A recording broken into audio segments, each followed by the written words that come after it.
ছি ছি দিদি, আমার তো লজ্জায় মাথা কাটা যাচ্ছে। বাজারে দোকানে যেখানেই আমি আর ছুটে যাচ্ছি, সবার মুখে একটাই কথা, তোমার দিদি নাকি বিয়ে করছে এই বয়সে। মুখ দেখাতে পারছি না ঘরে বাইরে।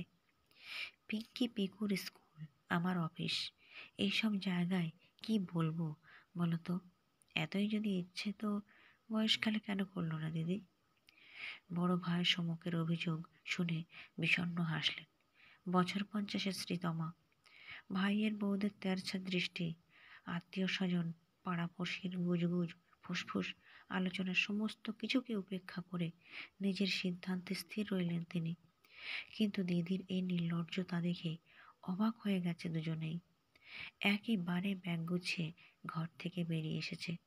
মৃদু হেসে মাথাটা তুলে শ্রীতমা বললেন, তুই তখন উচ্চ মাধ্যমিক দিলি সমু, আর ছোট ক্লাস 9। আমি সবে কল সেন্টারের চাকরিটা পেয়েছি। বাবা চলে গেলেন। মা এতটাই ভেঙে পড়ল যে সংসারের দিকে আর তাকিয়েই দেখল না।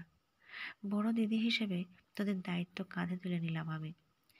অভি তখন থেকেই বিয়ের জন্য চাপ দিতে লাগলো। আমি বারবার ওকে ফিরিয়ে দিলাম। পারলাম না স্বার্থপরের মতো তোদের দুজনকে অসুস্থ মায়ের ভরসায় রেখে সুখের সংসার সাজাতে।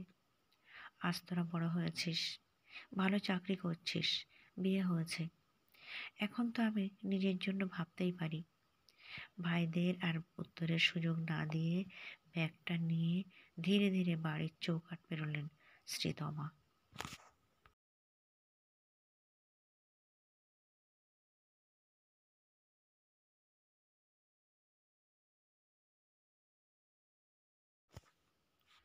গল্পটি ভালো লাগলে একটা লাইক দেবেন আর চ্যানেলটিকে সাবস্ক্রাইব করে অবশ্যই পাশে থাকবেন। ধন্যবাদ।